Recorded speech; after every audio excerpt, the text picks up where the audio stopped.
Ako po pala si Head Editress Rafi ng Department 3. Samahan ninyo po ako sa pagtuklas kay TFT at pag-aralan.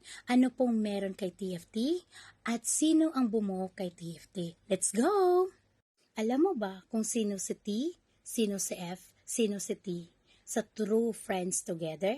Okay, True Mami Loca, Friends Daddy James, Together Mami Fangs. Sila yung tatlong taong bumuo kay TFT. Nagtataka ba kayo kung bakit si Daddy James ang kinikilala natin ngayon na ama ng TFT?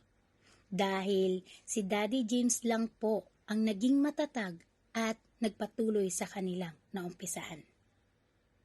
Si Daddy James po ay gumawa ng ingay, pangalan at karangalan ng TFT.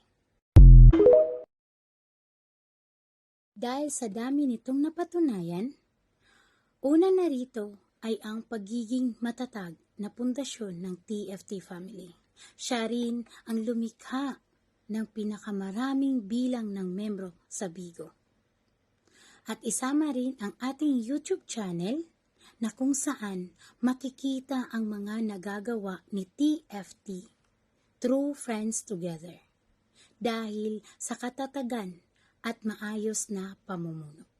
Umusbong at lumago ang TFT family sa pamumuno ng ating creator na si Daddy James. Ito ay isa lang po sa mga bagay na mga nagawa ng ating creator na si Daddy James. Muli, ako po ay nagpapasalamat at nabigyan ako ng pagkakataon upang ipakilala ng bahadya ang ating creator. Bagamat ito'y kaunting kaalaman pa lang sa dami ng kanyang kasaysayan. Maraming salamat po at ito ang ating TFT3 Academy. Thank you!